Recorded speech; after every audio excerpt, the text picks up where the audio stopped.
This episode of the Off-Road Podcast is sponsored by Colby Valve. Off-Road Podcast, episode 457, 6th Gen 4Runner. Tonight, Aaron huffs some paint, Coy drives around cones, and Ben goes shopping. Welcome to the Off-Road Podcast, the podcast about everything off-road. We cover the news, review products, and interview people in the off-road industry. Your hosts tonight are Aaron, Coy, and my name is Ben, and welcome to the show. I forgot it's mirrored. Ben, what did you go shopping for?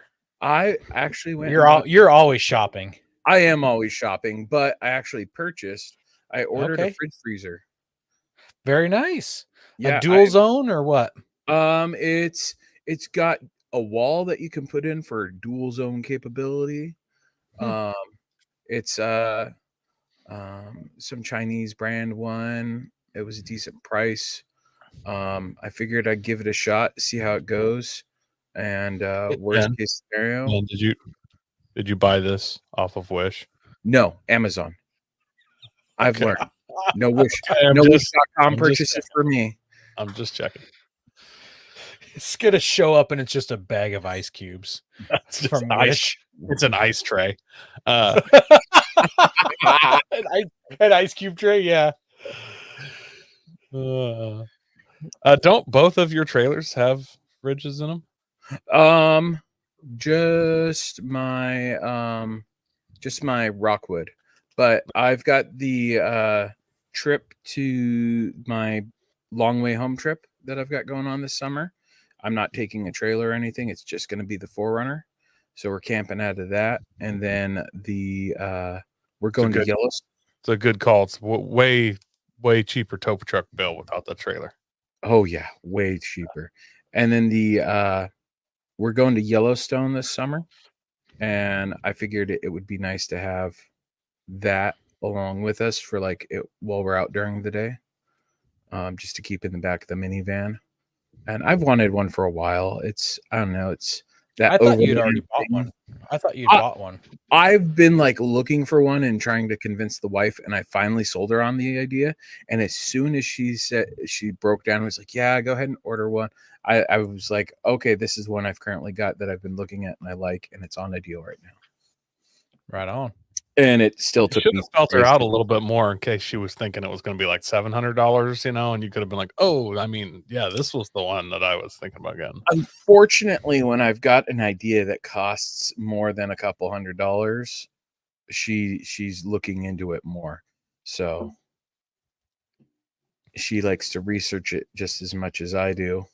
So, and I'd missed out on the local deal for a fridge freezer, but this one's actually bigger. It's a 48 quart. So that's a decent size. That's not too big and not too small. Yeah, I wanted something kind of in the middle. So some people buy those giant ones and they're silly. Like you? No, mine's not a giant one. I think mine's a 50 or 63. But I think there's like an 84 out there that you can get, which is just massive. Some people like to bring their ice cream instead of make it when they get there, I mean, if I had a dual zone, I might go for that, because then I would bring half ice cream and then the rest would be food, maybe even more than half ice cream.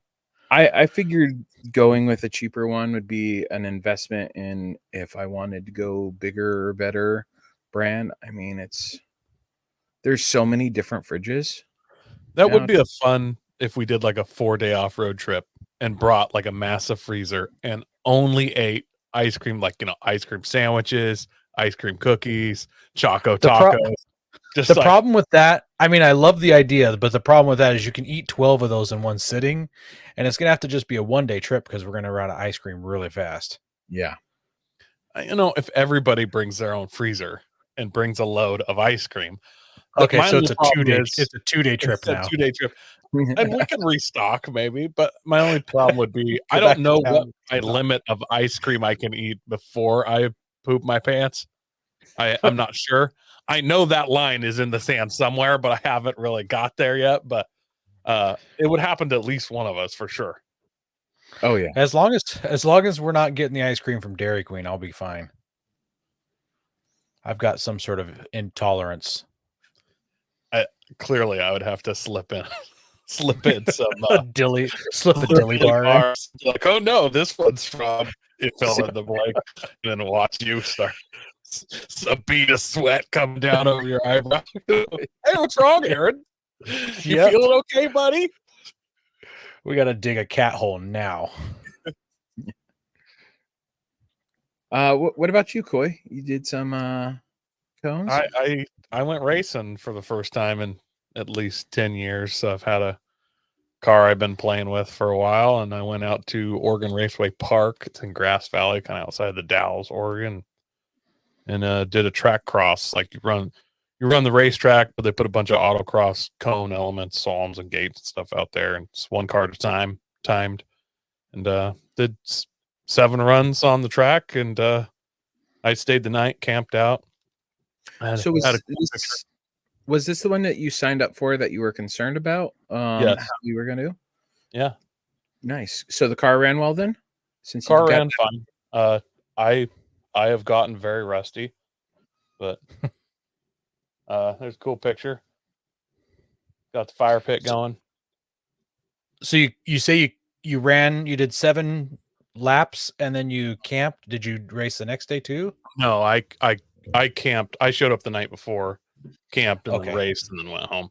They had a race the day I showed up, so I could have raced that day, and then they had a track day the next day. But I wasn't ready to commit to that much. I know my skills depreciated massively, and car was completely untested. I'm a big suspension. I like to play with things, and I can't just drive things as they are. I have to tune them to all my weaknesses. So I knew it wasn't going to be at its best, and I would have to make some adjustments. So, and I got a little video here. We'll see how loud it is, but it's got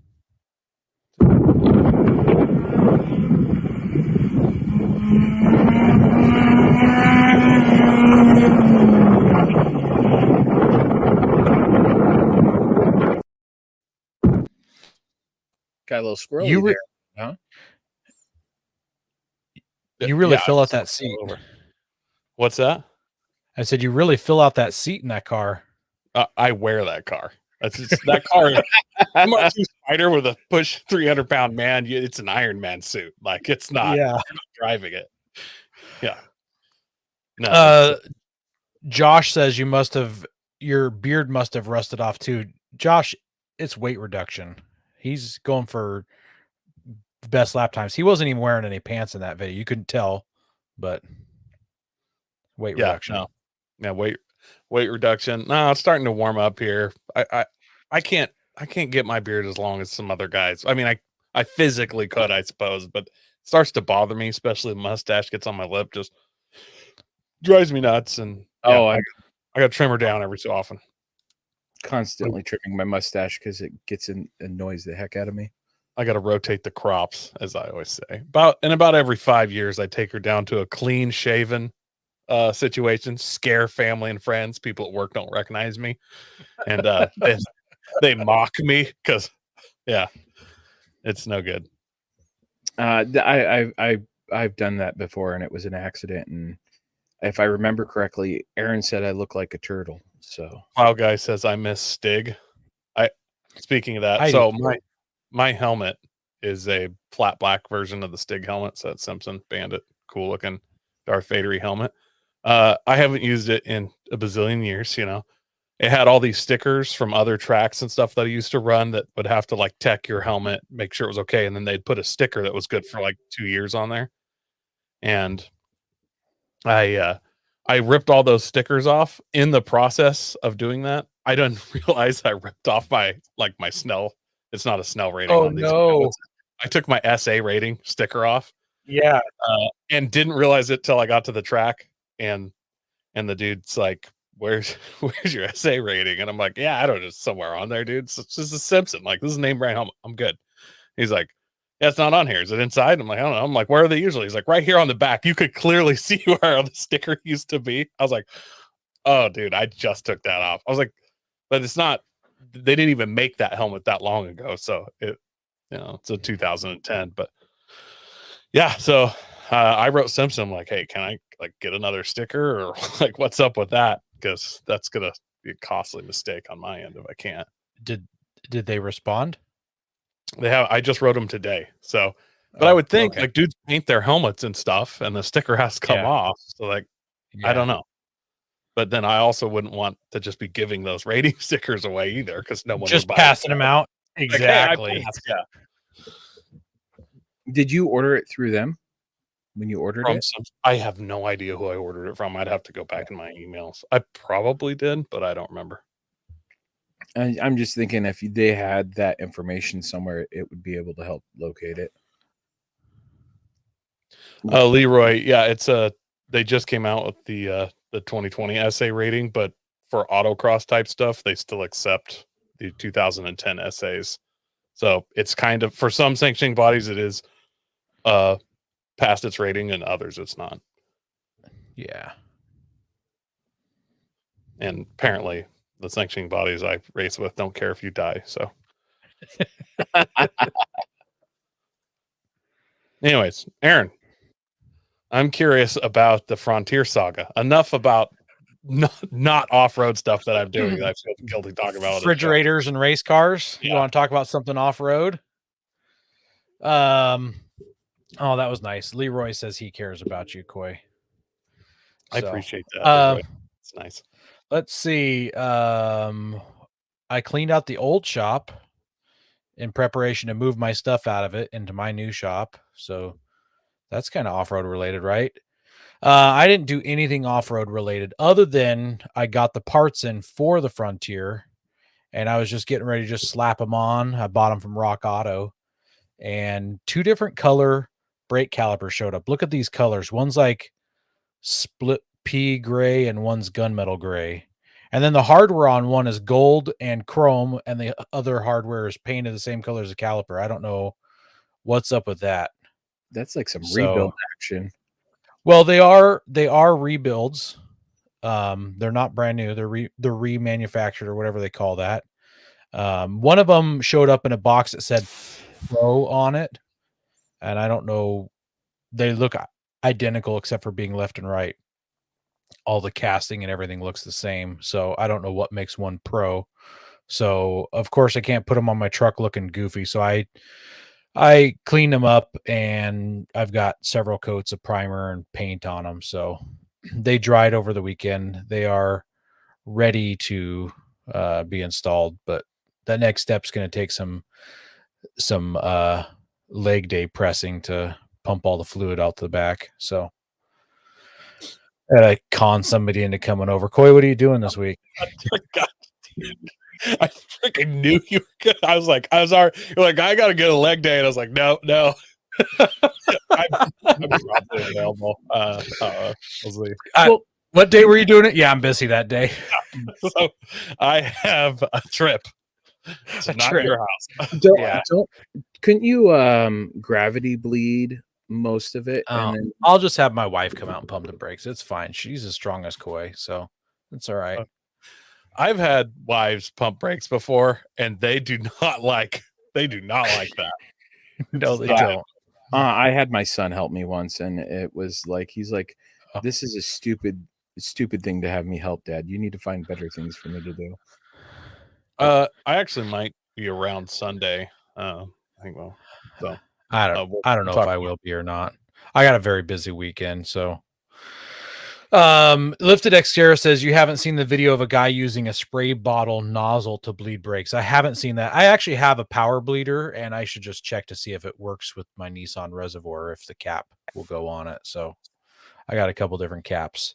Eric says, what's Thomas doing? Thomas could probably pump the brakes 12 times, and then he'd be done. So yeah. Other than that, yeah, nothing else. I did mention last week that I just bought one rear rotor. When it showed up, I actually had 2 rear rotors. I think I made the decision just to replace them both because it was just, I don't want them to be uneven. So got 2 fresh rotors for anybody who's thinking I cheaped out. You thought that he cheaped out? Yeah. I actually forgot to mention this. I may be getting. I feel like I have an echo going on here. That's weird. I feel like it's just my end. My trailer, my Rockwood trailer, that's real similar to Ben's. My wife's, she's done with it. She doesn't want it anymore. She doesn't like having to pop it up, get in. She's like, I just don't want it anymore. She wants a Intech Flyer Explore. It's like a small cargo trailer, has a kitchen in the front. Heated, has the sides have 2 beds that fold out. So we're shopping for a trailer. I mean, it's something I can still pull with my FJ. If you Google Intech Flyer Explore, my uncle had one. Was that the one we were? Sorry, go ahead. I said, how did your uncle like his? He towed it with a F-150 with a V6, and it had no issues. Yeah, no, they're not heavy. I mean, unless you put a side by side in it or something. He used his specifically for snowbirding down to Arizona, and he used it for like 3 years, I think. Oh, that seems like the worst thing to snowbird to Arizona in, but yeah. Like I don't know. I guess they do have an AC unit, some of them. So I'm on the search for one of those. We've been looking. My wife found one in Colorado for, like a used one for a good deal. So I may have to just like take a couple days off work and randomly road trip. We'll see. Wait, is that the same brand that you went and looked at the Northwest Overland Rally? Yeah, there was like a search and rescue guy that had one there. Yeah, I think I was with you when you walked into it and was looking at it. Yeah, they're essentially a cargo trailer with a kitchen in the front. Yeah. And then they have like in the walls, there's like these fold out beds that fold to the outside. And then the inside space is just, you could park just like a side by side or something in there. Just like a pop-up, huh? They just fold out just like a pop-up. Well, it's a little more straightforward than that, it appears. So the main thing is she wants to be able to get in and like get to because like when I want to go camping with the pop-up, I got to put it on my back porch. I got to pop it up so she can stock the fridge and like put all the stuff in. And then you come home and it's like, I need to get all the stuff out of it, pop it up again. And it's annoying. You just don't like that you have the same trailer as Ben. I can see what's going on here. And I'm going to be totally honest. I told her, I was like, look, I like the idea of pulling this around with the FJ, but maybe we should get like a bigger one that I can just put the FJ in and we'll just tow the FJ inside of it. Like they make these. You got a Power Stroke. Yeah. My son is 9 years old. In 4 or 5 years, like he's going to be man-sized. Like, and we're going to be facing the same problem where we're outgrowing our trailer. She's like, well, we've had ours. We'll just get another trailer in 5 years. And I was like, yes. So, all right. Okay. I didn't know you better get that written down. Yeah, I didn't know that was an option because I've actually kind of secretly been looking at a bunch of like sweet crawler hauler, kind of toy hauler / cargo trailers that an FJ would fit in. And yeah, so I kind of have it all scoped out already. Ben is the closest to Spokane, Plow Guy Dave. He is probably 6 hours away. It's 3 hours away to Spokane, or 4 hours away to Spokane. Is that it? Oh, I want to know why you want to go to Spokane. Did you want one of us to get mugged, or did you want to buy fentanyl? Because you don't have to go that far to get fentanyl. No, I can get it locally for cheap. Tacoma, 20 minutes away, easy. Actually, I could probably get it just in town here. Oh, he says the reason he asked about Spokane is because Savage from We Like Shooting got in a bit of a hairy situation and had to call search and rescue. Yeah, that would be a bit of a drive for Ben to head over there. I mean, to help out Savage. It might be worth it, though. Might be. Though I'd like to meet Savage in person. Maybe we should have him on the show and mock him for whatever his situation was. Tell him ridicule him. I have no idea the situation was, but I'm assuming it was vehicle related. Mostly okay. Well, either way, let's have him on the show so we can tell him how everything he did wrong and really armchair quarterback it. Yeah, that's what we do.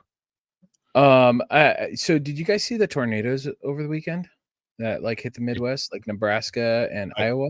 No, I did leave my house, but I was still like 3 hours. I wasn't even close to the Midwest. No, well, I meant just online or anything.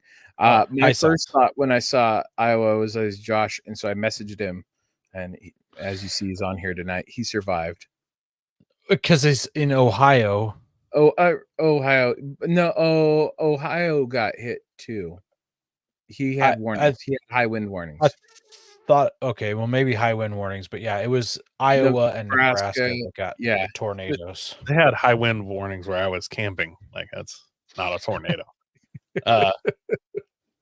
Bug Guy Dave says so snow wheeling in the city pickup.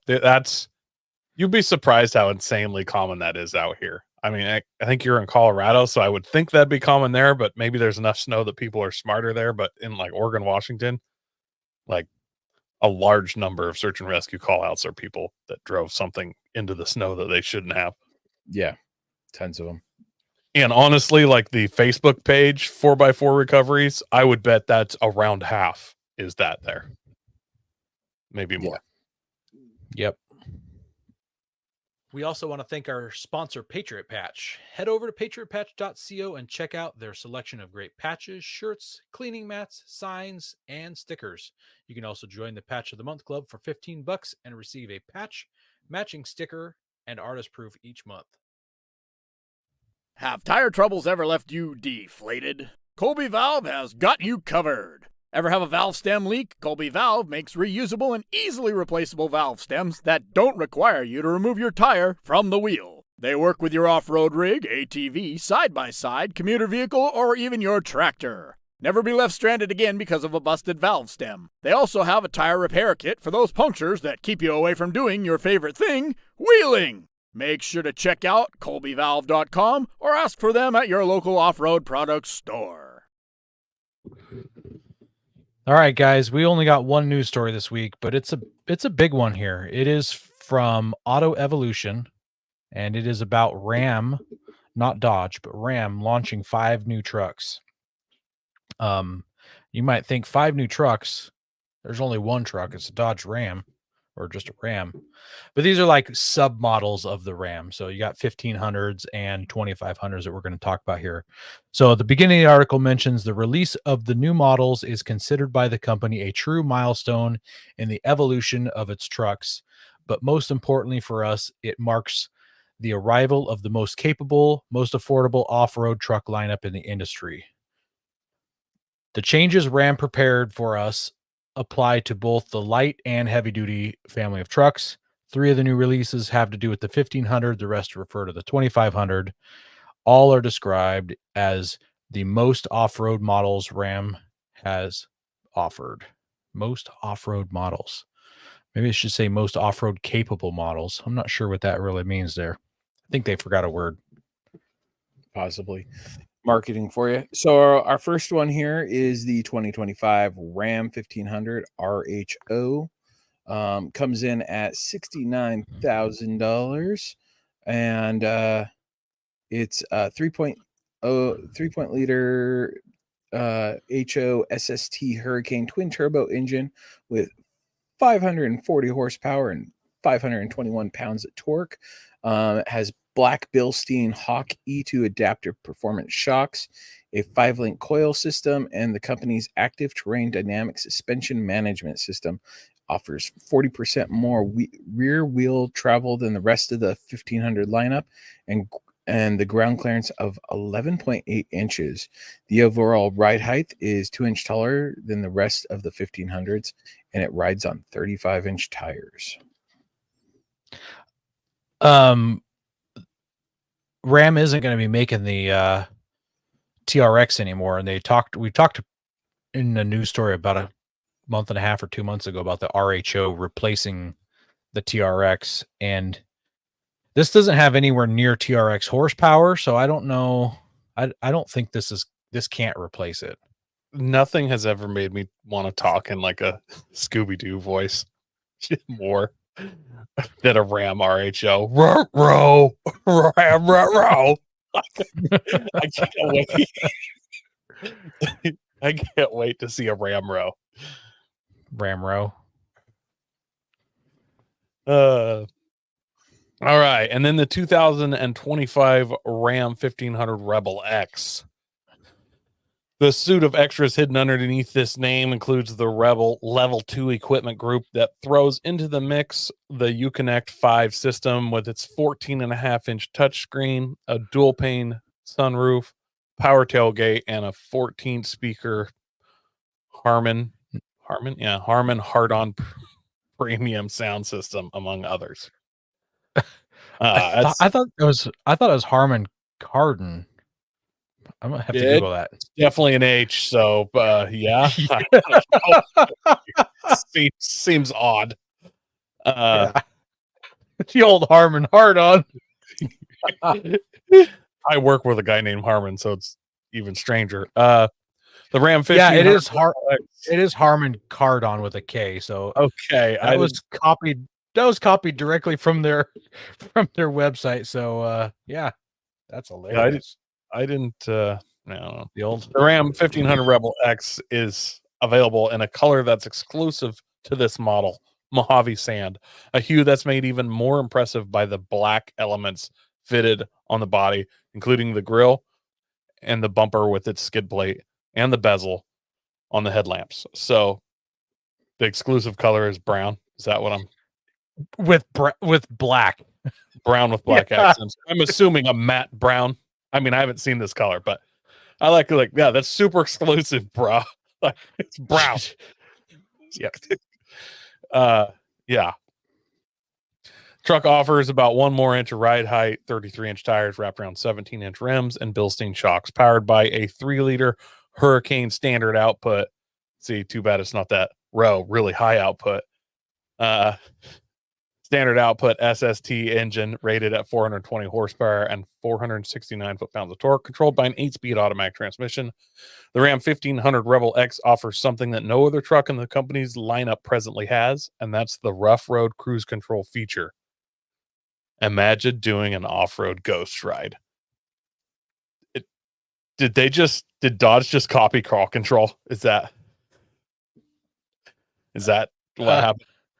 But I think so. But what they're saying is that no other truck in the company's lineup has this. So it's not that it's new to the world. It's just new to Ram.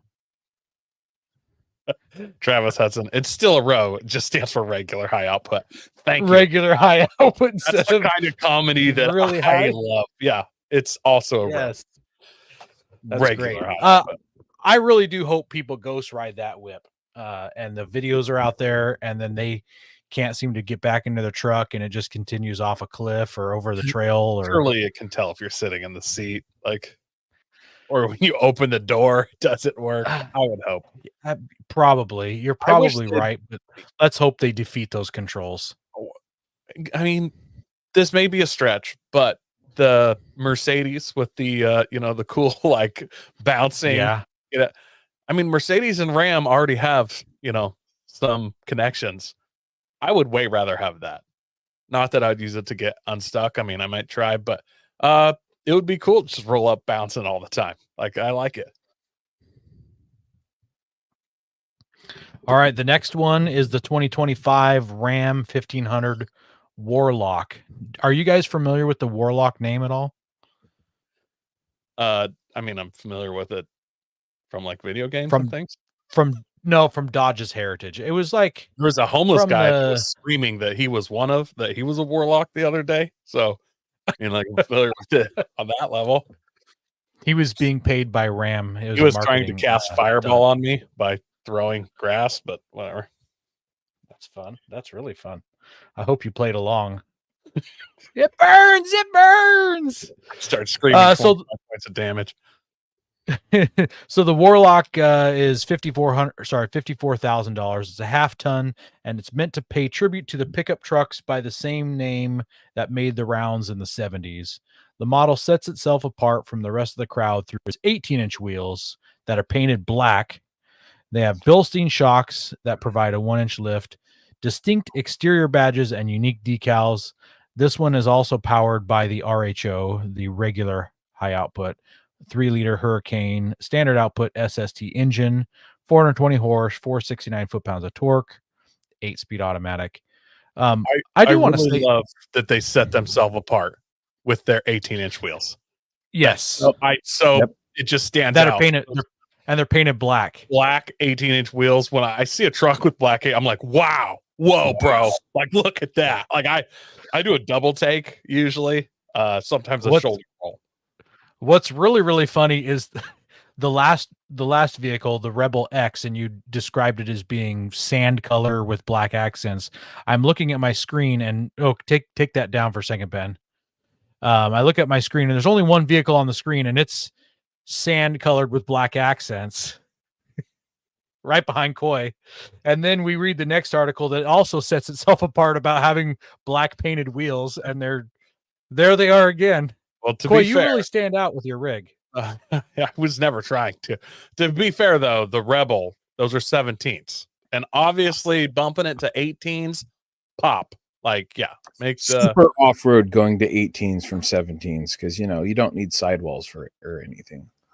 Yeah. Well, the Warlock has got to be a street truck. It's not. I don't think it's even though they mentioned that these are the most off-road capable trucks. The way they talked about that one sounds to me like it's just for the street. Looking at the different prices, it's like just better trim levels. It seems like you get the best out of the Ruo, and then the X is kind of just like Rambo. Yeah.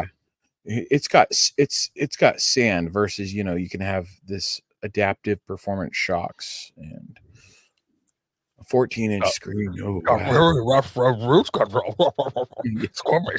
Yeah. Next up is the 2024 2500 Power Wagon. It's 24.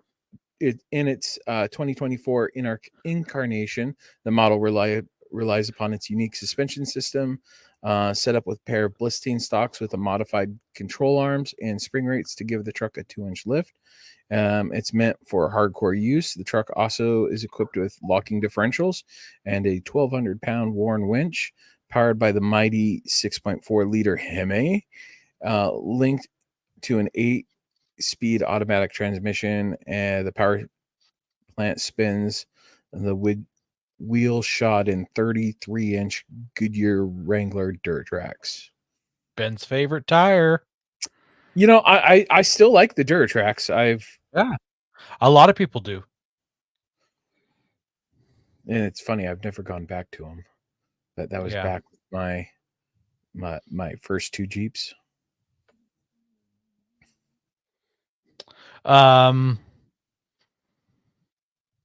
Yeah, so the Power Wagon still is not available in a diesel. I wanted to make that clear here for this. That's crazy. And the reason why is because they have intercooler issues and winch issues, incompatibility. You can't have them occupy the same place at the same time, apparently. And it's clearly over the last 40 years or however long they've been making Power Wagons, they haven't been able to figure out how to put an intercooler in front of the truck and a winch. Like, it's a problem that's insurmountable. Like, what are you going to do? Insurmountable. Yeah. End of story.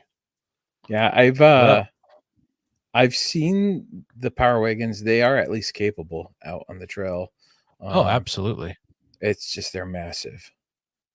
So not very good for the Northwest with all of our trees.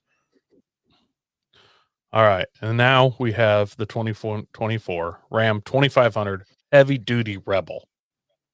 Offered with a choice between 2 engines, the 6.7 liter Cummins turbo diesel with 370 horsepower and 850 foot-pounds of torque, or the 6.4 liter Hemi that comes as standard 410 horsepower, 429 foot-pounds of torque. The Rebel shares a lot of styling cues with the Power Wagon, but setting it apart visually are the unique badging and sportier hood. The truck rides on large 20-inch wheels wrapped in 33-inch tires and comes complete with a 12,000-pound Warn winch and a towing capacity of 16,870 pounds. The truck can only be had as a crew cab with a 6-foot 4-inch bed. So I'm curious. Hold up. I'll see what I'm going with here. Yeah. It's available with a diesel. And What? Is it because the hood's taller? We went JDM and went with a top mount intercooler? It's got a unique, sportier hood. I don't think so. I'm guessing when you get the diesel, you just can't get the winch, but I do like that we just mentioned that. It says it comes complete with a 12,000-pound Warn winch. So I wouldn't be surprised if you could spec it with both. That would be They've figured it out. That would be a sweet tow rig. Like, you don't really need the Power Wagon, but the Rebel 2500 with the diesel and a winch, 20-inch tires, a little bit, that it makes it stand out apart too much with the 20s for me, especially if you painted them black. But I'd be an awesome tow rig. It would be great. There it is. There's the lineup. I'd drive any of them. Yeah, I would. They really stand out. They stand out. Really. Especially that sand with the black accents. It's almost nobody's done that before. Or are doing it. I mean, you almost might see that in our main topic here. It's mind-blowing. Mind-blowing.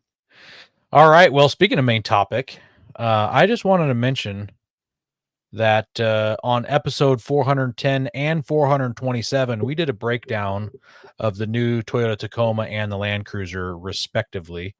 So we're going to kind of break this one down the same way. And I think we just kind of keep doing this anytime somebody launches a new vehicle that is all new and worth talking about. We did it with we did that with the JLs when they came out and a couple other vehicles. Yeah. So if you want to go back and listen to those, because you might be thinking, well, hang on a second, this is like a Toyota Tacoma or it's like a Land Cruiser. You might want to go back to those episodes, 410 and 427. Really easy to remember. 410 is like a shotgun cage, and 427 is an engine size. Super easy to remember. Eric says, will we do one when the new Xterra comes out? 100% we'll do one. Unless it's a unibody, then we won't. Well, we'll probably still do one, but it'll be a news story. Be like a degrading kind of thing. So unless you're into humiliation. Some people are. Yeah, I mean, whatever. Yeah. So, Toyota's finally released the details on it. We knew it was coming, so we're going to break it down for you. We've got some comparisons for you as well. And I just want to throw this out here at the very, very front. And this isn't like a slam at all. So the last 4Runner were the 5th gen. They built them from 2010 to 2024, which is 15 model years. That's a really long time. 15 model years seems like a really long time. But that's not as long as the 2nd gen Nissan Frontier, the thing that I have, which they ran for 17 model years. So, and I'm not saying that because the Nissans are better for running for 17 years. I'm just saying that's both of those are way too long. We were overdue for one a long time ago. Everybody raves about Toyota's reliability, but it's not really fair when they don't do anything new. Like, of course, you're reliable. You've been doing this for 14 years. Ford's redesigned the F-150 3 times. And that's they offer true. 17 different trim models. Like, yeah. With black wheels. Yeah, they have black wheels, silver wheels, tans. They have mattes, shiny gloss, all colors. Yeah. All right. I didn't label who gets to say what. So, Coy, why don't you take the first one and we'll just kind of go in round robin here if you want to talk about the interior. All right. Let's talk about the outside. The 2025 4Runner will be offered in no fewer than 9 trims. That, right off the top of my head, that seems like a lot for Toyota because they don't let you have like a lot of trim models. 9's like So that'll be SR5, TRD Sport, TRD Sport Premium, Trail Hunter, TRD Off-Road, TRD Off-Road Premium, TRD Pro, Limited, and Platinum. Did we need all those like extra premiums? I want to mock Toyota so badly right now. So I'm going like TRD Sport, okay, fair. That used to you remember when it was just like you got a Toyota TRD? There was like an off-road package and then TRD, and that meant you got like a locker and Bilstein shocks. Now we have Sport Premium. Then Trail Hunter, because you're out hunting trails, really upgrade. TRD Off-Road, even better. And then TRD Off-Road Premium, remember? And then, TRD Pro. Like, what are we doing here? Can't we just do like a TRD and then like a Pro and then just move on? Have a Trail Hunter package. I don't need a Trail Hunter package. Like, I'm just saying, it have like the Trail Hunter package. It's got, because like they used to have like the Nightshade package, so you could get any model, SR5, Platinum, Limited, or TRD, and you get the Nightshade package, and it was just black accents, black wheels, and I think it had the sideboards that came down off the side. I get the the black trim packages and stuff, but like they have like 1, 2, 3, 4, 5, 6 off-road models. Yeah. There's like 4 different kinds of terrain to go off-road on. You know what I mean? You can go mudding, you go on the rocks, you go in the sand, the snow. And everything else is a combination of those. They've got the Trail Hunters, obviously the Overland package, right? It definitely is. So you've got the Overlander, so your mall crawler package, and then you've got your road package, because got to have those extra 2 terrains there. Do you think the TRD Pro will come with the cool suspension seats in the back and the front, like the? No mention of the suspension seats. I mean, it better. Like the Tacoma has it, so it better. No mention. No mention. I don't know. Anyways, I'll move on. But like, let's all just remember to make fun of 4Runners for that alone. That we have 9 trim packages, all of which we could do half of these and have it be fine. More closely related to the Land Cruiser and the global Land Cruiser Parado than before, the 4Runner now rides on the same 112.2-inch golden ratio wheelbase, up from the 109.8 inches. So wildly different. They increased that by a little over 2 inches. So at 2.5 inches, which I hear some people say that 2 inches is a lot, but whatever. It grows similarly in overall length. Wow, these setups are hard for me right now. Adding more than 3.5 inches. Good Lord. 3.5 inches nose to tail and in width, where it expands by 2 inches. TRD Pro and Trail Hunter get exaggerated fender flares in black, gloss for the TRD Pro, and matte for the Trail Hunter. Whilst it may appear to the hardcore off-road models are wider still, this is a visual trick created by painting the fender flares black, trimming them up a bit, and fitting fatter all-terrain tires. So, I haven't seen one in person, so it doesn't really look wider in pictures to me, but maybe I noticed this has black wheels, which really pop. Yeah, and it's sand. Right? That tan sand. Yeah. Never been done before. Never been done. Yeah, never seen a sand. Yeah.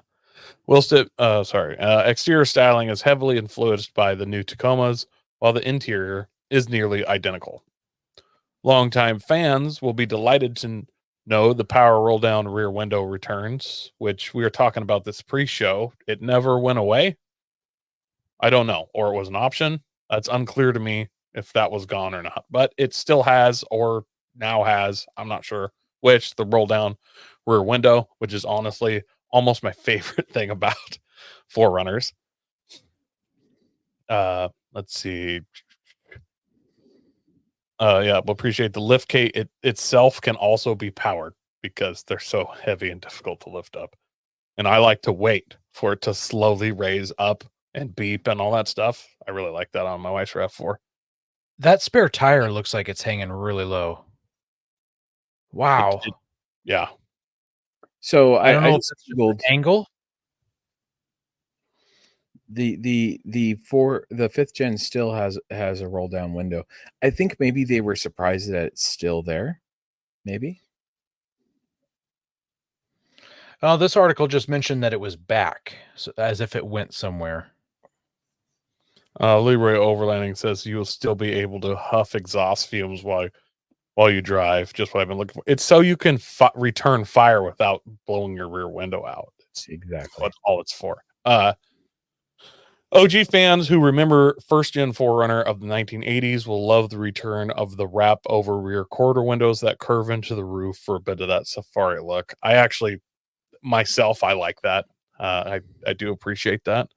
Toyota designers have hidden Easter eggs in the new 4Runner headlight assemblies. Oh, yay.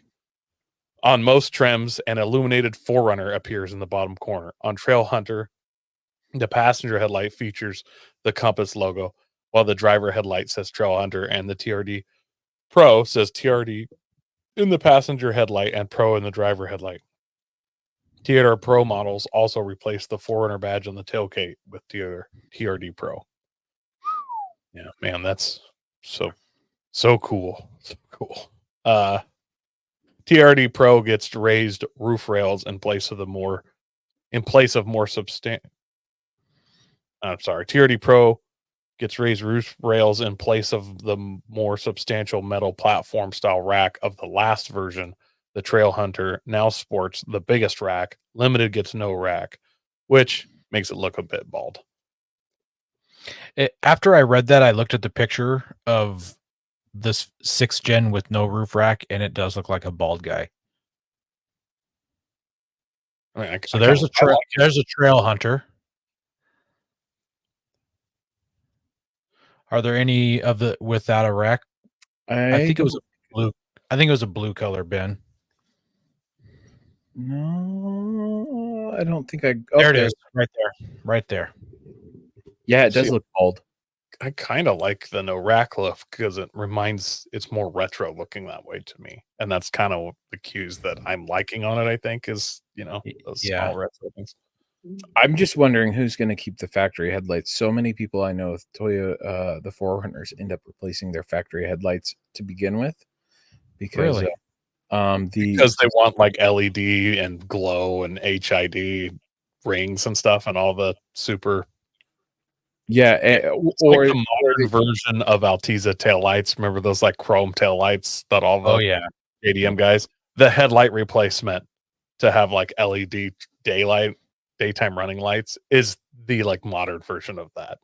So looking at the exterior of this one, it kind of reminds me of my 4Runner, like a 4th gen 4Runner, like how the fenders bubble out. And with how I have mine Raptor line, just how the fender flares are painted, and I was just like, oh, that's kind of like mine, but obviously this is a lot better. It Bennett, when I saw this picture, it also reminded me of yours. The way the body panels cut in on the doors and stuff. I think you have similar shapes on yours, and obviously you have the black fenders and this it's like a 4th gen and a 5th gen. Yeah. Here's what I would like. Pop that picture back up.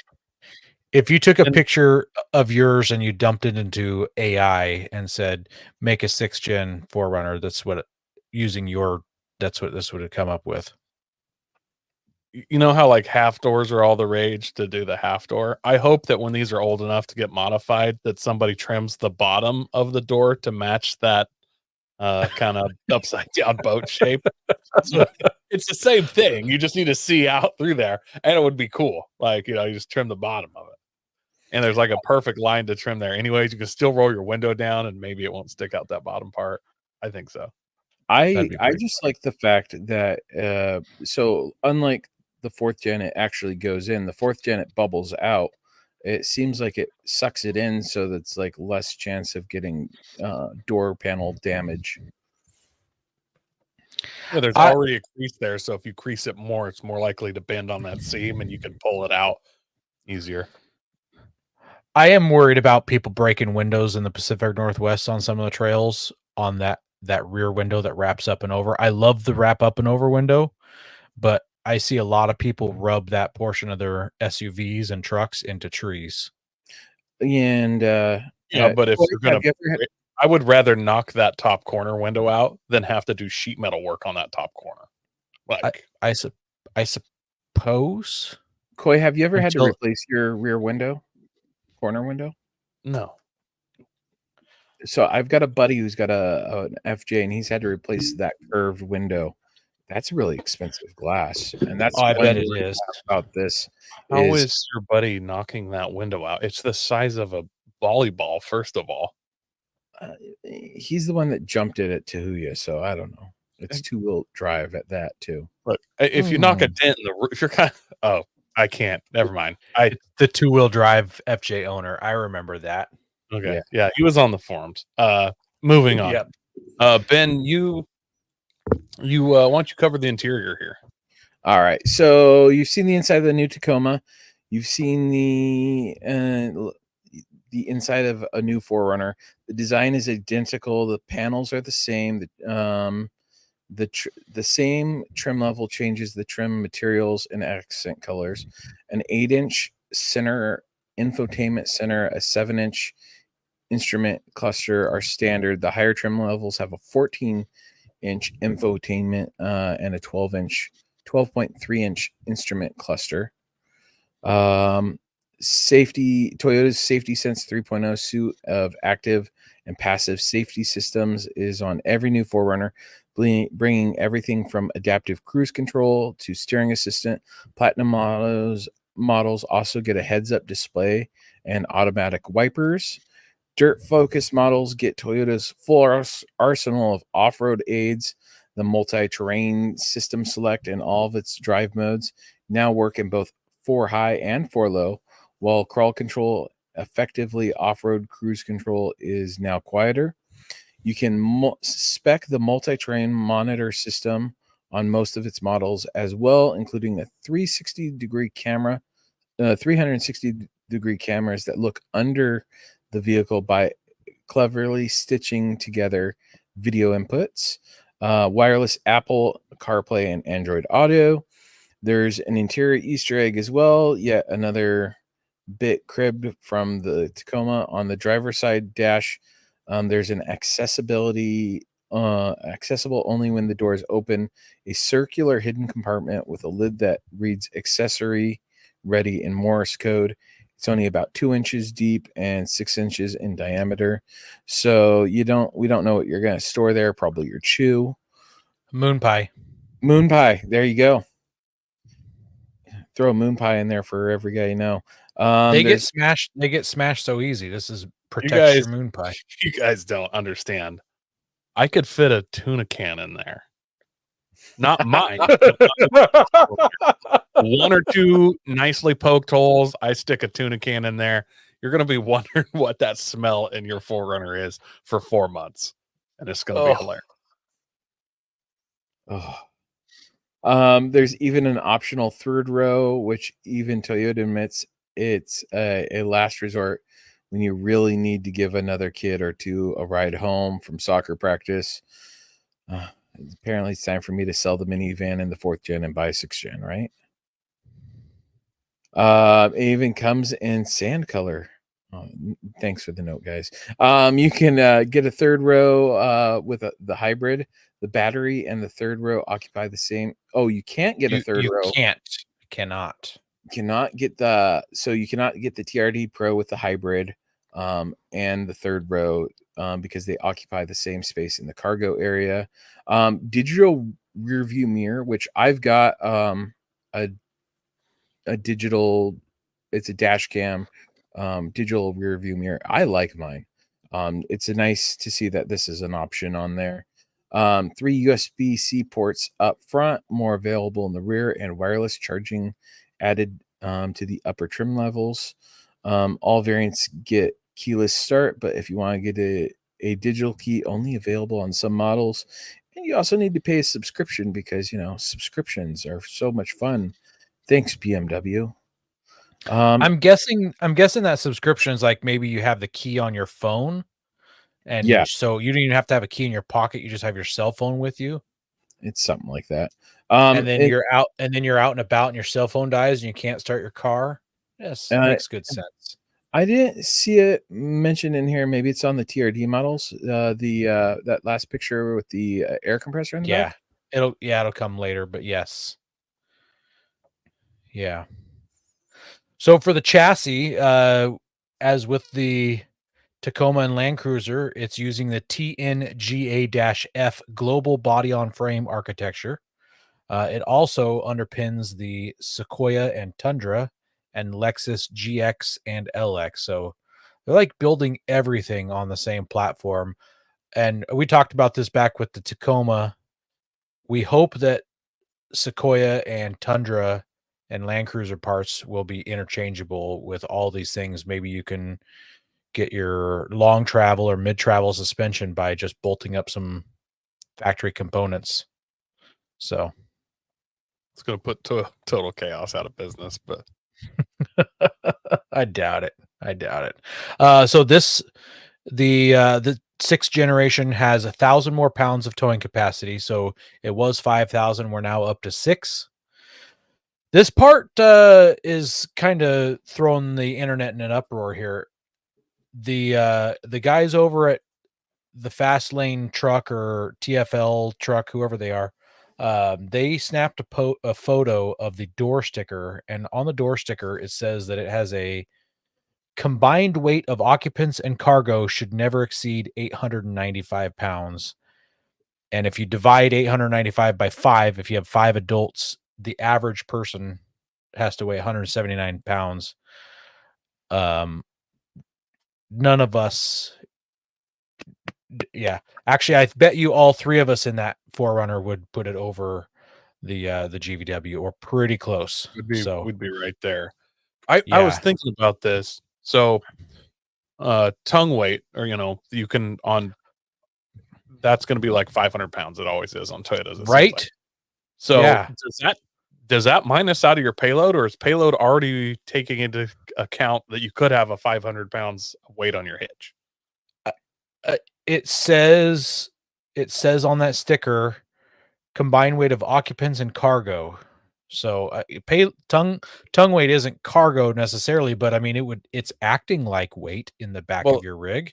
Yeah, so with the upped 6, they upped the towing. I wondered, is it possible to get that upped towing? They backed it out of kind of some payload. I don't know, man. I'm curious if, because these are pre-production models, that's part of it. It's just like, hey, until it has an official rating, after all final testing has been completed, blah, blah, blah, blah, blah, it has to be set at this amount because of these specs on the vehicle. Yeah, possibly. So that's something we'll have to watch for a while, guys. That seems ridiculously low. I mean, what's the point of the roof rack even still? Like, roof racks are almost pointless when your payload is less than your family. Your roof, like, you can't put a rooftop tent's going to be with a rack like 300 pounds, and obviously it's a 4Runner. People are going to put a rooftop tent on it immediately.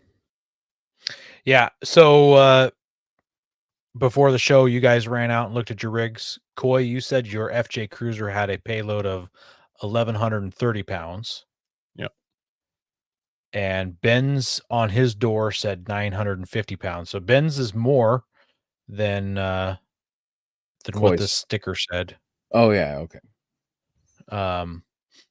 And also, to be clear, this was on a Trail Hunter model, so it's got a lot of accessories already on it. So maybe a more base model without skid plates, without snorkels, without tow hitches, with smaller wheels, no roof rack. Maybe it has a higher payload. I don't know. It should, in theory.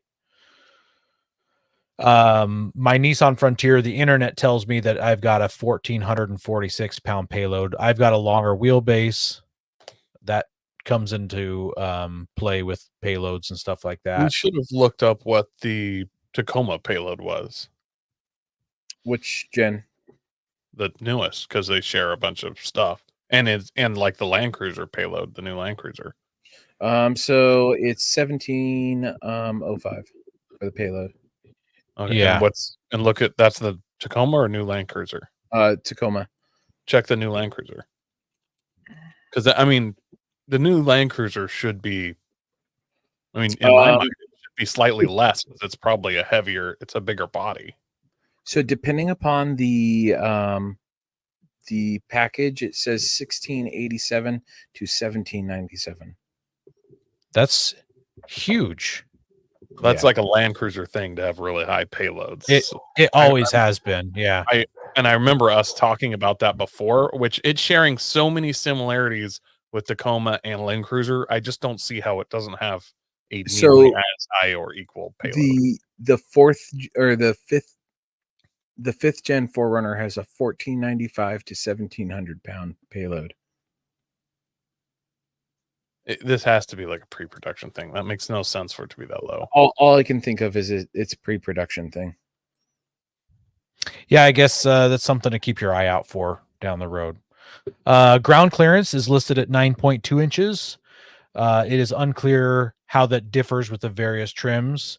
That could be just the best. It could be the one with the highest ground clearance, like the Trail Hunter or the TRD Pro. The 5th gen was 9.6 inches with the 4-wheel drive model and 9 inches with 2-wheel drive. So it's actually gone down. If that's the maximum height, it's gone down by 0.4 inches. So approach angle 32 degrees, departure angle 24 degrees. That doesn't really mean much unless you're comparing it to something. And I think I've got a comparison later on for that. And then this was a tidbit that I picked up on as I was punching all this in. None of the articles I read, and I even did some Google searching, none of them mention the weight of the vehicle. That means that Toyota didn't publish it for them to know. And if Toyota didn't publish it, are they embarrassed? They failed out. They flunked out of Jenny Craig, or what's going on there? Any thoughts? I mean, I kind of like if it's something they're proud of, they usually say it right away. And honestly, that 0.4 of ground clearance loss is because the tires are squished that much more at PSI, probably for the extra weight. I don't know. Could be. I mean, they're also running the biggest tires they've ever run, so they've gained ground clearance with tires, but they've lost overall ground clearance. Yeah, and did they say that's the TRD Pro's ground clearance, or is they didn't? But if they're publishing a ground clearance number, I'd expect them to pick the highest, the one they would brag the most about. Well, the ground clearance number always pretty much comes off the bottom of the rear diff, right? I mean, that's always the lowest hanging thing, essentially. Yeah. So yeah.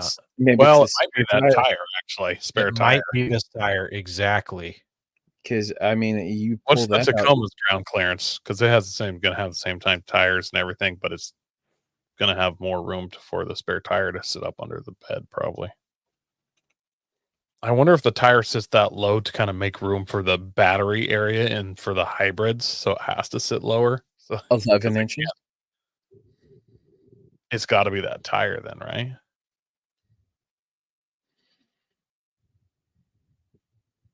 I don't know. Yeah, it says 11 inches.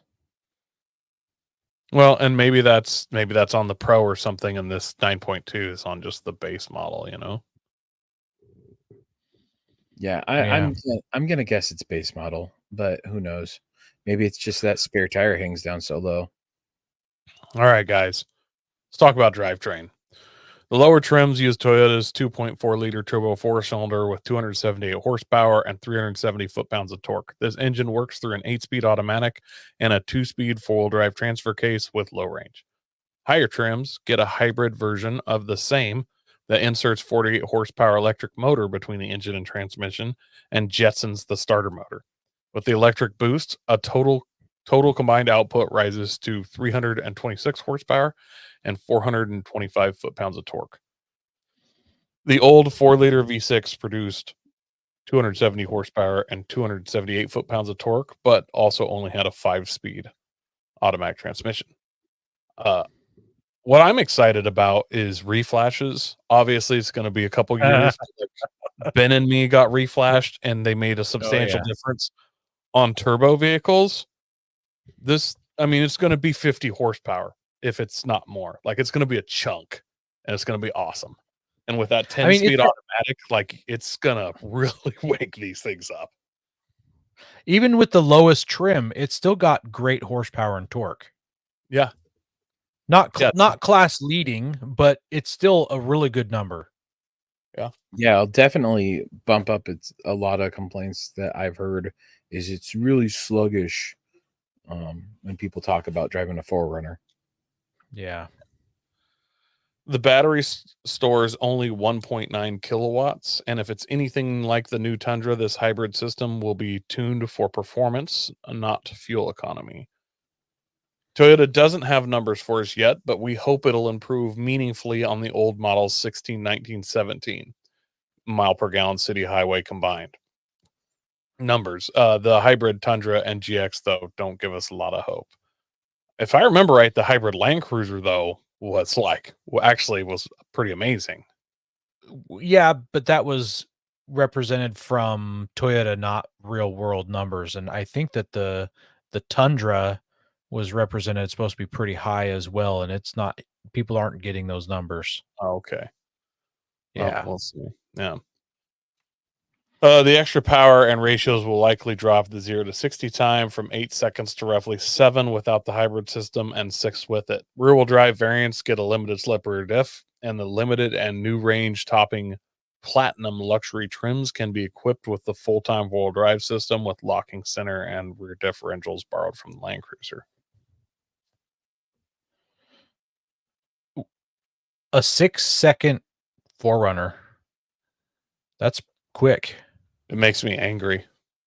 I probably had a fast car that 6 second, like at one point in my life, and that's upsetting. All right, well, let's look at some of these TRD models. You want to kick it off with the Trail Hunter, Ben? Yeah, so the more powerful hybrid powertrain is standard, locking rear differential, electronically locking and unlocking front anti-roll bars, which is kind of cool. Shocks are Old Man Emu 2.5 external reservoirs. Front upper control arms are forged aluminum pieces colored green with an etched Trail Hunter logo. 33-inch Toyo Open Country all-terrains on bronze 18-inch wheels, 2 inches up front and 1.5-inch rear lift. Skid plates, rock rails, Rigid Industries LED fog lights can cycle between yellow and white light. Grill mounted LED light bar has been borrowed from the Tacoma and the Tundra as on those trucks, and can also be activated when high beams are active. Desert air intake, not a snorkel, as it's not waterproof. ARB roof rack, built-in air compressor lives in the cargo area. It's a Trail Hunter exclusive right now, but will likely become an option on the TRD Pro. 120 volt, 2,400 watt 3-prong outlet in the back that comes with all the hybrid 2025 4Runners. 3 auxiliary switches are pre-wired, so you can add more goodies down the road.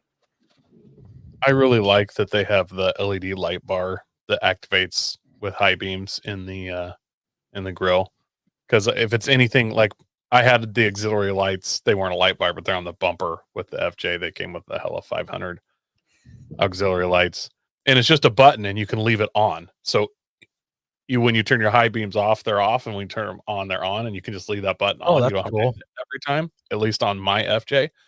So I always have that on, and I seldom use my high beams, but when I'm like towing a trailer or somebody high beams me, I'm in suntan your soul mode instantly. This is 3, but there's 4. It's amazing. I've probably done retina damage to multiple people in and around my area by them high beaming me and be like, nope, I just sit higher than you. Boom. How's that feel? And it's a good feeling. I like to do it. Yeah. That's why I dug this one up, Ben, was I thought that there was 4, but the article mentions 3 auxiliary switches. So I like how they're pre-wired. Hopefully they're pretty easy to wire into. I would anticipate that there's just something you make a connection under the hood. Yeah. All right. The TRD Pro has the more powerful hybrid powertrain as well. That's standard. It's got the locking rear differential, electronic locking, unlocking front anti-roll bar. This one has Fox Racing internal bypass units. So that's interesting because the Trail Hunter has external reservoir. This has internal bypass, and the TRD Pro. I'm sure Toyota knows what they're doing, but the internet told me that you need the external bypasses when you're doing desert running, and the TRD Pro they specifically say is for desert running, and the Trail Hunter is specifically for overlanding. So I just thought that was interesting. Springs are tuned. Throw this out here real quick. I had to Google this. 2400 watt inverter. You can run a waffle iron with that. That's good to know. Waffle irons are about 1200 watts. This is really going to open up possibilities for us in the future if Ben gets one. That means we could probably run an air fryer. Your crock pots. Like there's a lot of cool things we can do. I'm salivating right now. All right. The springs are tuned for bigger bumps, and the forged upper control arms are red and say TRD. The front skid plate also gets TRD branding, as do the black and red 18-inch wheels. These guys are stepping it up over Ram. They've got black and red on their wheels. All right. 33-inch Toyo Open Country ATs. Ground clearance, according to this article, says 9.2 inches for the TRD Pro. It also gets the white rigid fog lamps and the LED light bar in the grille. And this has a, quote, functional, unquote, hood scoop that allows air to enter, but it doesn't really do anything with it. I'd love to. They mentioned that the air intake is shoved up in the upper corner, and that scoop doesn't connect in any manner to it, although it is yeah, I'm not sure why they do that. I guess it lets heat out when you're parked. It could, yeah. Maybe I don't know. Maybe it saved them like 6 cents a sheet metal to have that hole in the hood, and so they're like, let's make it functional. So, out of curiosity here, so it's changed from the traditional pulling air from the fender, which is kind of nice. That Toyota has been doing. I think they did that with the 3rd gens and the 2nd gens. So it's pulling air from looks under to the hood. No, I'm sure that not under the hood, but under the front grille. No, that goes into the front fender. I'm positive. That's exactly where my airbox is on my FJ. Same spot. If it pulls it from the grill, anytime you go into the water, you're gonna have a bad day. I mean, maybe there's some guard in there. I don't know. You see the rubber molding in this bottom left-hand corner. I do see that, and I don't understand what that's for. That rubber molding, I would assume, keeps water or something from getting into there, but it's possible, I guess. But that's maybe right through the front. That's where you store the rag for your dipstick when you want to check your oil. You just tuck it down in there. Perfect. Cool. Do a picture of the front of it with the hood closed. Maybe we can see something. Let's see if I can get a straight on shot. I mean, sure doesn't look like that's where it would be to me, but I'm no expert. All right, the TRD Sport. We got a lot on this. It has its own TRD Sport tune suspension for more off-road goings. On-road. Or sorry, on-road goings, yeah. Yeah. Gets the same 20-inch wheels as the Limited. So those 20-inch wheels really make it pop. And then stiffer suspension. Pricing's not been announced yet. Closer to its on sale date this fall. I don't know. It's which you guys like more, the Trail Hunter or the TRD Pro so far? Trail Hunter. I like the anti-roll, the locking and unlocking anti-roll bar. Though I'm wondering how reliable it'll be, if it'll be like the Jeeps where they break after a while. I guess it's Toyota though, not Jeep. True enough. Toy bar is the only thing that I'm going to replace every single thing that they're offering on this. So it's not really, I wouldn't buy, I don't think, a Pro or a Trail Hunter because I'm going to lift it and put different suspension on it anyways. So now we're back to zero essentially. You don't think that 2.5-inch external reservoir Old Man Emu shocks are going to be good enough? They're not going to be long enough when I lift it 3.5 inches. So what? What if it fits 35s with no cutting? That means it fits 37s with cutting. So I'm going to 37s. Like, it's a no-brainer. Okay. So I like how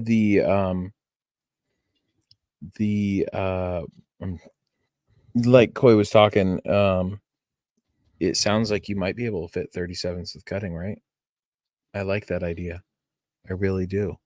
But I didn't see that anywhere. Where? Well, I mean, like it looks like it might be able to fit 35s with a lift, right? That would mean 37s could possibly fit with some cutting, right?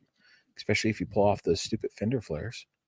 I mean, through Jesus, anything is possible, but I don't see 37s being on here anytime soon. Even with a 3-inch. 4 months after these are out, SEMA's coming up. These will be at SEMA. These will be at SEMA on 37. I said fitting on that.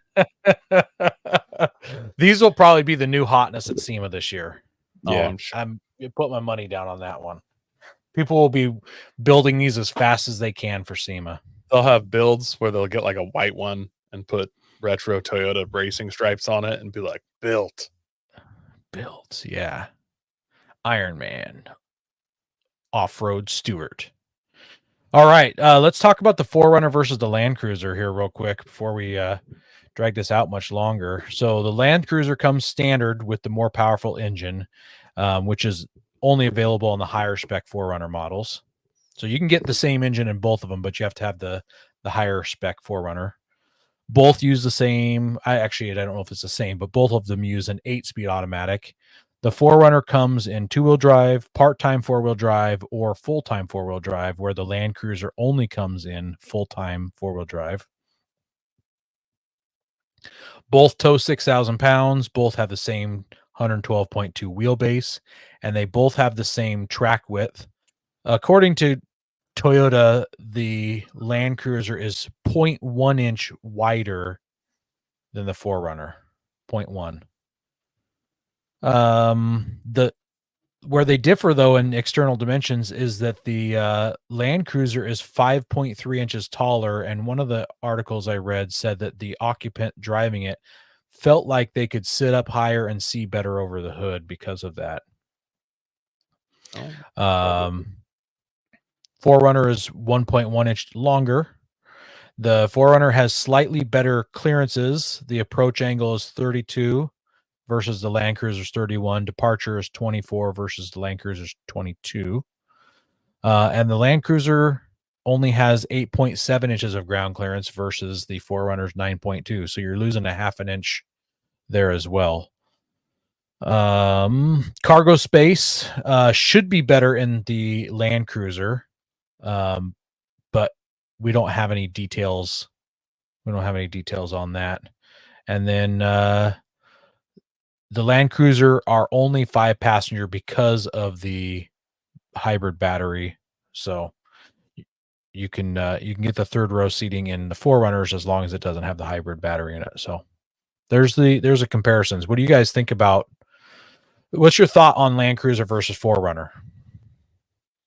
I like the look of the 4Runners a little more than the Land Cruisers, and it seems to have better specs on paper off-road.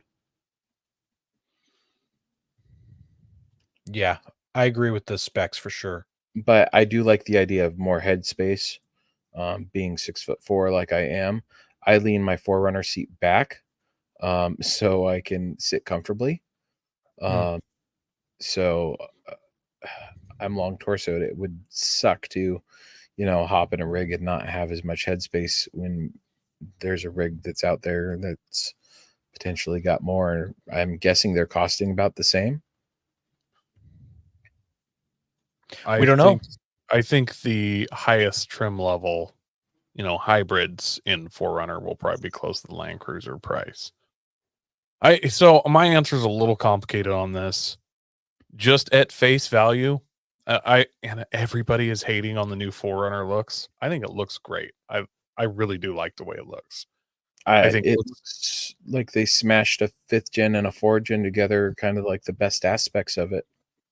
It looks like I think it looks better than the new Land Cruiser in stock form. Now, I haven't really seen any of these with bumpers and a lift and stuff, which I honestly think that the Land Cruiser is really going to come alive when you got a winch bumper on there and some tires. I think it's going to look really good. And then in that form, my opinion may change, but in stock form, I like the 4Runner better. But caveat, the 5th gen runners aren't bad looking either. I can't own one because every freaking soccer mom and like they're not an off-road vehicle in my mind. They're like a soccer mom vehicle. And then the ones that are off-road vehicles are all just like build a overlander, sliders, black wheels, a bumper. Like they all just look exactly the same and it's the same parts. And like, I'm sure a bunch of our listeners have that. That's fine if you do that. I want life's too short to have the same vehicle everybody else does. So I like weird vehicles. It's part of the reason I have an FJ Cruiser probably. And that comes with a lot of probably downsides. But if the 4Runner doesn't drop a bunch of sales and all the soccer moms start buying Land Cruisers, then I'm going to have to go for a Land Cruiser if I was getting one of these.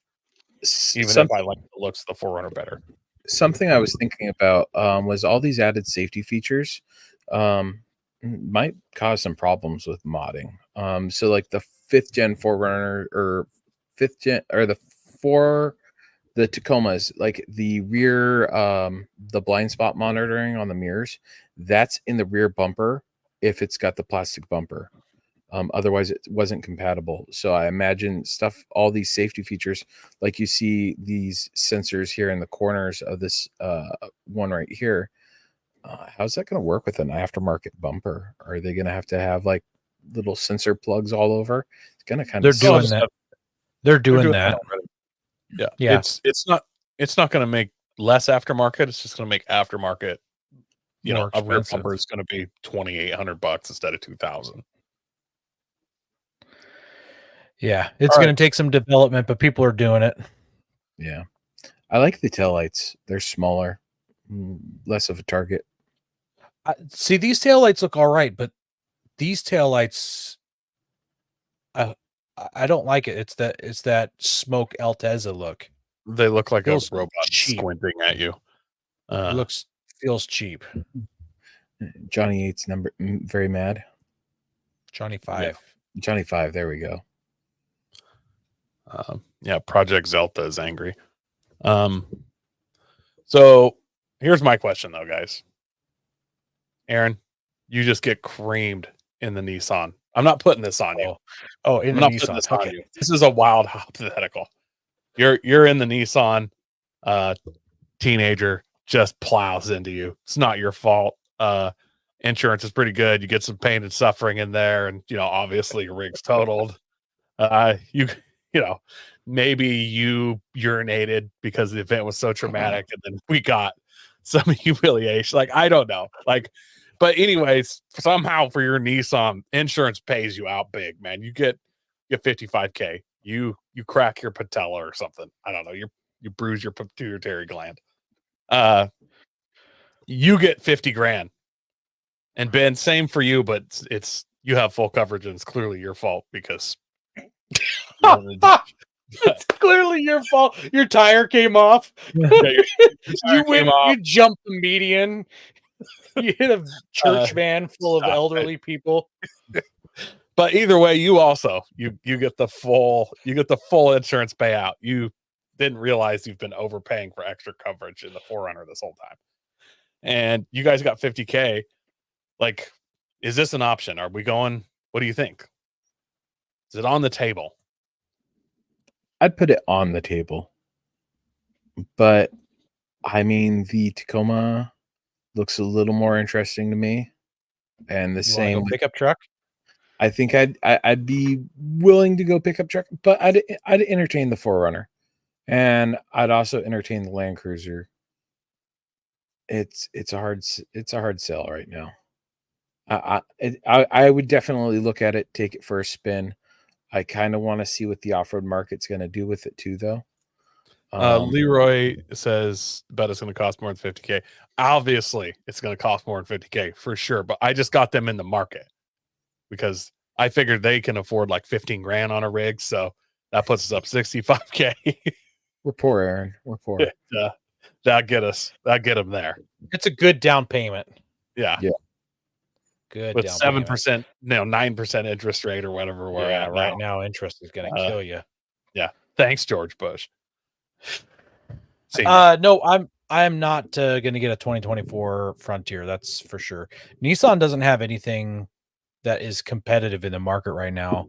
I would take a good, long, hard look at this. I am sad that the Land Cruiser isn't as capable, at least according to the specs. Of course, it could be built to be as capable, but if you threw that same money at a 4Runner, would it be even more capable? I don't know. I personally like the look of the Land Cruiser. I would prefer a Land Cruiser over a 4Runner if they were exactly the same.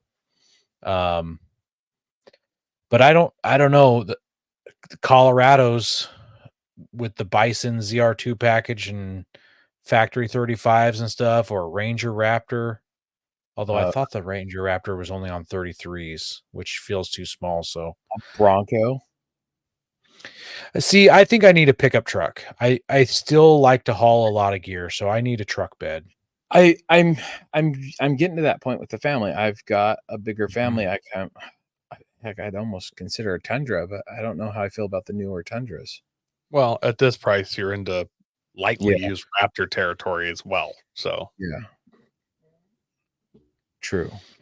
Leroy says the new Pro 4X is free. Yeah, but it doesn't come on 35s from the factory with fancy multi-spool valve shocks and lots of horsepower and torque from a stock engine like that. Yeah, but for like an extra $7 grand, you can get those cool graphics. Remember? Yeah, I do remember. Yeah, and wheels. Yeah. Are they black with red accents? I don't know. I don't think so. I don't think they're black. Seems like they're kind of a gunmetal bronze. How about you, Coy? You had a accident at work, porta potty malfunction, explosion. It got in your mouth. You got real sick for a while, and on the way to the hospital, get you there, the FJ crashed. So, but you got to get the first half of that story. Like I've been there. I didn't get sick. Like it's rough. I've drilled through a forced sewer line in Vancouver. It was chaos, man. Like I've had thousands of people's poo on me that day. So yeah, something happens. I get 50K. I don't know. I don't think there's anything wrong with it, but at this point in my life, and even now with the FJ, I'm at the point where it's like, do I keep going with the FJ or do I just go pick up 89 4Runner and put 40s on it and build it out? And then, so I'm kind of in that weird zone anyways. So for me to go buy a new vehicle to then build into an off-roader, and I'm starting at small tire again. I got to try and work my way up to 35s or 37s. And so I got to back off some of the trails that I've started to enjoy. Like, it doesn't really make sense for me personally to get it as an off-roader, especially because I'm not going to dump 30 grand into it to build. I'm going to build it over years. On the other hand, like my wife has a hybrid RAV4 right now. Over Leroy Overlanders, you should have some money left from Toby Keith, right? See, Ben has a little nose candy problem, and he was holding on to it. He doesn't look like it because of his size and weight, but he can also really put away that booger sugar. So we actually pretty well completed that. So you remember that movie about the bear that was like basically loosed on reality? Well, it wasn't a bear, it was a man bear. Yeah. That's why he's been doing so well as a bus driver, is his delivery speeds. Like he's been incredible at this stuff. Hello, Johnny. How are you doing, little Cindy bike? Hi, here, we're stopped. Get off the bus now. Okay, go. Let's go. Yeah, that kind of thing. So for me, yeah, I think for me more it would be my wife. Like said, she has a RAV4 hybrid. Upgrading her into like a hybrid 4Runner. That's where I see the value in this for me, because then I don't have to be emasculated as much. And then we have storms and snow, and at my house I have a bridge and flooding, and she can't drive through it. Like it could kind of let her move around during more weather events, and then it's a more comfortable vehicle for me to drive, I'm sure. So that actually ties into a question I wanted to close on, although I feel like we need to touch on Bryce's question afterwards. But this is, I'm going to pull up the picture real quick. These 4Runners are really aggressive looking. Obviously maybe here, I'll pull up the less aggressive one. Where are you at? Right here. Less aggressive. Are the soccer mommies going to still want to drive these with as aggressive as these still appear? Is it too aggressive for female drivers? No. She wants her Starbucks and she wants it now. I feel like it might be too aggressive and it's going to be a turnoff to women. I'll need to see it in person, but I do wonder if that's what the Land Cruiser is, if they're trying to get that to be the Land Cruiser market. Yes. I have that feeling, but if they do that, yes, they're going to pick up a ton of Land Cruiser sales. They're going to drop an absolute load of 4Runner sales. But with the 4Runner essentially being, to me, it appears it's a Tacoma with a bed, or I mean, Tacoma with a canopy. Like it shares almost everything Tacoma. Did they not have a ton of investment in this because it's essentially just a Tacoma, and they just, kind of like the Tundra and Sequoia, it's just an extended version of what you already have, so they're prepared to lose sales on it. I'm wildly confused, honestly, with the move Toyota made with bringing a Land Cruiser and a 4Runner that are essentially the same thing and competing with each other in a market they already have cornered. Like Toyota already owns that segment, and they're competing with themselves now, which I don't understand at all. Maybe it's to open up to a few more people, just try and get a few more sales. I don't know. I think that they're gonna compete with each other on sales. And I told you guys when that Land Cruiser dropped that I would love for it to be my wife's next vehicle. I think it would be a great vehicle. Let's jump with Bryce's question here real quick. Why do you think they didn't make the 4Runner roof removable? Engineering. More problems. I don't think you can seal. When people take stuff on and off, they just don't reseal well. And I don't think Toyota wants that on their name. They don't want the problems that Jeeps have with the hard tops, and they're removable. And like the leaks, the JKs, when they first came out, they had leaks throughout the whole JK series. They got to the JLs, and I haven't heard of the leaks as much, but now Toyota's got to go and re-engineer the vehicle for that. And yeah, safety issues. You'd have to add a roll bar versus this whole welded chassis or welded together body. I think it's just a numbers thing. Yes, the removable roof would appear to some, but they did just basically engineer what appears to me engineered a Tacoma into a SUV. So they're engineering costs for removable roof versus not. I don't think there's a lot there, but there's like a wind noise, and it's just when you have a removable roof like that, even on like convertible cars, they have a kind of unfinished feel inside. They're louder, and I think what they would have gained market wise with a removable roof would pale in comparison to what they lost in like creature comforts and what they would lose in the mommy missile market. So I think they would have chased away what is honestly their biggest segment, is like middle-aged females in the 4Runner market, going with removable roof. Like I don't think you can get a removable roof that works that well. I hear so many Jeep away from the creature comfort of it.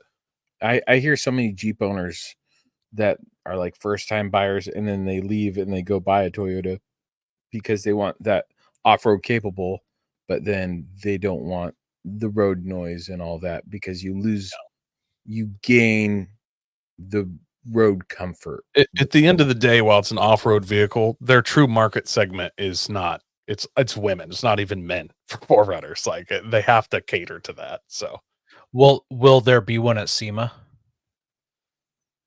I think there will be one with the roof removed, not with a removable roof. Like, I think they make hot one, but I don't think they're putting anything on it. Yeah. All right. Well, next week we've got Florida Trail Teams, and it's looking to be a fun one. Yeah, that'll be an exciting one to have them on to talk. We want to thank everybody who listens to us weekly and those who watch us live on YouTube. This live group is the greatest. We love your comments, the jabbing, the information, the extra Googling when we forget to look something up. It definitely helps out. It's fun having you guys there.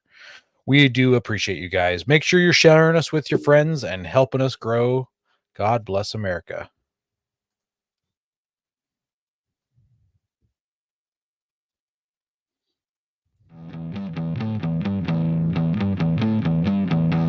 Don't forget to visit Patriot Patch and join the Patch of the Month Club. Check out our Gaia affiliate link for up to 40% off. Also, don't forget to head over to Warren Colby Valve and 4 Patriots to see all of their great products. We are a proud part of the Firearms Radio Network. Got a question or comment? Send it to us through our Linktree account or by searching for Off-Road Podcast. Also, you can listen to us live at overlandradio.com Mondays at 7 p.m. Pacific. When off-road, please remember to have fun, tread lightly, and be safe and courteous. Thanks for listening.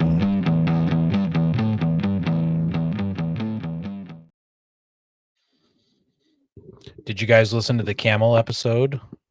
No, I haven't yet. I just haven't had a chance. I'm driving around. I know there's camels like 20 miles from me, and they're by the road, and I could shoot them if I wanted. I had zebras by the road this weekend, so I could have gone. I heard there were zebras in the road loose in Washington this weekend. Yes, there was. That's super fun.